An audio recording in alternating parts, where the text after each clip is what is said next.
तो कैसे हैं आप सब? उम्मीद करते हैं बिल्कुल अच्छे होंगे। आज जो हम लोग पढ़ेंगे लाइव क्लास तो आज नहीं चल सका, लेकिन प्रीमियम हम लोग यहाँ पे करेंगे। कारण यह था हम लोग लाइव नहीं कर पाए क्योंकि आज जो था माँ भवानी की भसान था, यानी विसर्जन था, जिसमें थोड़ा व्यस्तता रहा हो गया, जिसकी वजह से हमने ये क्लास दे दी है आपको।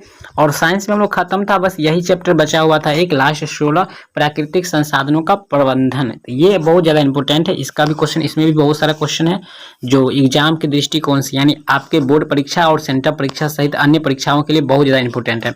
तो इसका प्रश्न हम लोग देखेंगे। आप लोग के पास 5 सेकंड समय है, आप लोग फटाफट इसका आंसर कर सकते हैं, कमेंट बॉक्स में लिख सकते हैं। कैलिफॉर्म क्या? जी हाँ, हम आप सबका कमेंट देख रहे हैं बिल्कुल तरह से लाइव में, जिस प्रकार आप लोग कर रहे थे कमेंट उसी तरह से कमेंट कर रहे हैं, बिल्कुल अच्छी बात है। चलिए बहुत बहुत धन्यवाद मनीष हो या फिर अन्य विद्यार्थी भी। तो कॉलीफॉर्म क्या है? तो यह एक क्या है? तो यह एक जो है जीवाणु है, यानी यह एक बैक्टीरिया है। Right answer option number B हो जाएगा। इसी प्रकार आगे बढ़ेंगे। अगला सवाल है स्वच्छ जल का पीएच मान क्या होता है? देखिए साफ सुथरा जो जल होता है, बहुत ज्यादा स्वच्छ होता है, उसका पीएच वैल्यू क्या होता है? तो आज आप लोग जान जाइएगा स्वच्छ जल का पीएच वैल्यू क्या होता है। स्वच्छ जल का जो पीएच मान होता है वो होता है आपका 7 होता है, 7 होता है। और ये उदासीन होता है, उदासीन मतलब इसका पीएच मान मतलब ये ना खट्टा ना कड़वा होता है, तो मतलब थोड़ा मीठापन में रह जाता है। ठीक है, चलिए आगे जानते हैं हम लोग। ये उदासीन होता है, देखिए कह सकते हैं उदासीन। पर्यावरण दिवस किस दिन मनाया जाता है? चलिए बहुत ही अच्छा सवाल है। पर्यावरण दिवस हम लोग कब मनाते हैं? तो ये 5 जून को मनाते हैं। बी ऑप्शन आप लोग के दिमाग में उठ रहा था। चलिए गंगा कार्य योजना किस वर्ष प्रारंभ हुआ था? बताइएगा। गंगा योजना किस वर्ष शुरू हुआ? गंगा कार्य योजना किस वर्ष शुरू हुआ?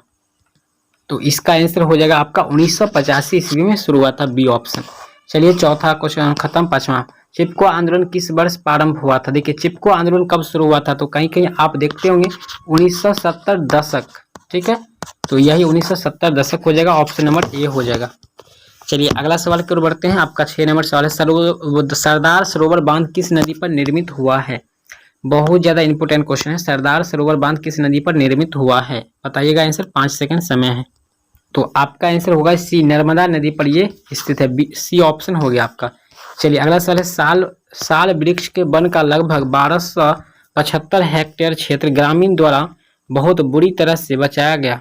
बुरी तरह से निम्नांकित कौन से होने से बचाया गया, यानी निम्नीकृत होने से बचाया गया, या क्या होने से मतलब बचाया गया था? कहाँ पे? तो वो जो है आपको आपके मन में उठ गया होगा आंसर कि टिहरी गांव में ये बात हुआ था। ठीक है, राइट आंसर सी हो जाएगा, यही बात ना। चलिए मीदानपुर में, देखिए सी नहीं होगा, ये मीदानपुर में हो जाएगा। ठीक है, आगे 8 नंबर सवाल आप लोग से पूछा गया है वनों के संरक्षण के लिए निम्न में से कौन प्रक्रियाओं को नियंत्रित करने की आवश्यकता है? चलिए बताइएगा। तो यहाँ पे देखिए हम लोग यहाँ पे साइंस पढ़ रहे हैं और इनमें से सभी ऑप्शन है, तो आपको इनमें सभी मारना चाहिए, आप भी सोच रहे होंगे और जो बिल्कुल सही भी हो चुका है। चलिए अगला है वे पदार्थ जो जैविक प्रक्रम द्वारा अपघटित हो जाते हैं क्या कहलाता है? जो अपघटित हो जाते हैं वो क्या कहलाते हैं? वे जो जैविक प्रक्रम के द्वारा, यानी जैव प्रक्रम के द्वारा अपघटित हो जाता है वे कहलाता है आपका जैव निम्नीकरण कहलाता है। Right answer option number A हो जाएगा। चलिए 10 नंबर है पर्यावरण को बचाने के लिए 3 प्रकार के आर का प्रयोग किया गया है, वो 3 आर कौन कौन सा है? Reduce, recycle, reuse. यही आपका पहला वाला ऑप्शन हो जाएगा। ठीक है, यही है। चलिए अगला है जैव विविधता के विशिष्ट स्थल कहा क्या कहलाता है? देखिए जैव विविधता का यानी बायोडाइवर्सिटी का जो मेन हॉट स्पॉट्स है वो होता है जंगल होता है, यानी फॉरेस्ट होगा। ये तो बिल्कुल आसान है और भी है क्वेश्चन, बहुत ज्यादा इंपोर्टेंट क्वेश्चन। 12 है अमृता देवी बिश्नोइया का संबंध किस वृक्ष के संरक्षण से है?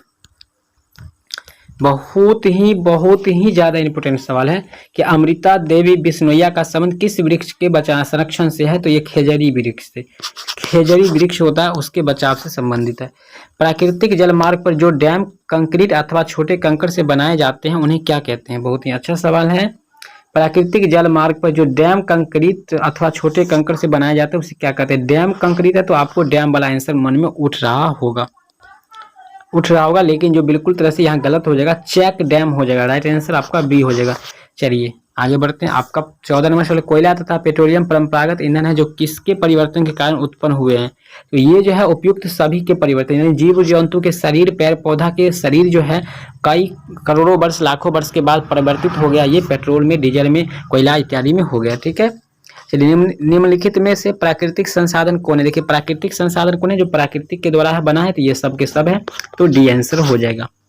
चलिए अगला सवाल 16 नंबर है, निम्नलिखित संसाधनों में से किन्हें संपोषित रूप से उपयोग करने की आवश्यकता है। उपयोग करने की आवश्यकता है, तो यहाँ पर तो लगभग किन्हें संपोषित रूप से उपयोग करने की आवश्यकता है। कोयला, पेट्रोल, वन, उपयुक्त सभी है। चलिए बताइए। तो उपयुक्त सभी जब आ जाए तो आपको हमने बताया है एसएसटी की तरह इसमें सवाल पूछा जा रहा है और साइंस है, लेकिन इनमें से सभी है तो उपयुक्त सभी ज़्यादातर सही हो जाता है। विश्व में कितने प्रतिशत भाग में जल पाया जाता है। देखिए हमने ये बात भी आपको बताए थे पिछले क्लास में। तो पृथ्वी पर जो है लगभग यानी विश्व में लगभग कितने प्रतिशत, तो 3 भाग में पानी ही पानी है। तो 3 भाग हो जाएगा, 70% हो जाएगा। राइट आंसर सी हो जाएगा। चलिए निम्नलिखित में सबसे ऊंचा बांध कौन है। सबसे ऊंचा बांध कौन है, तो टिहरी बांध हो जाएगा। Right answer option number A हो जाएगा। चलिए अगला सवाल है, गंगा नदी की लंबाई कितनी है। देखिए बहुत बार क्वेश्चन पूछा गया, गंगा नदी की लंबाई कितनी है, लगभग 25 किलोमीटर। ठीक है, बी ऑप्शन जो है बिल्कुल सही हो जाएगा। 20 नंबर सवाल है, टिहरी बांध का निर्माण किस प्रदेश में किया गया। देखिए हाँ ये बताएं, टिहरी बांध तो बहुत लंबा है लेकिन कहाँ है ये उत्तराखंड में पड़ता है। उत्तराखंड जिसका राजधानी देहरादून होता है। चलिए उभयलिंगी जंतु कौन नहीं है। देखिए उभयलिंगी मतलब होता है जिसके एक ही शरीर में 2 लिंग होता है, मादा और नर और मादा दोनों होता है, यानी मेल फीमेल दोनों अंग एक ही में फैलता है। तो उभयलिंगी जंतु कौन नहीं है, यहाँ पे करा है नहीं है, तो नहीं की बात हो रहा है, तो मछली जो है नहीं है। Right answer option number D हो जाएगा। मछली जो है एक लिंगी प्राणी है। चलिए प्राकृतिक चयन का सिद्धांत किसने दिया था। प्राकृतिक चयन का सिद्धांत दिया था लामार्क नामक साइंटिस्ट ने। ठीक है, डार्विन ने दिया था, लामार्क नहीं, डार्विन ने। नीचे ऐसा था भी, फिर भी प्रॉब्लम हो गया था। चलिए 23 में आप लोग आगे भी पढ़ सकते हैं, प्रकृति में पाया जाने वाला सबसे महत्वपूर्ण अजैव संसाधन क्या है। तो यहाँ पर आंसर आपको मिल ही गया है, जल है, क्योंकि ऑप्शन यहाँ पे दिख रहा है शायद।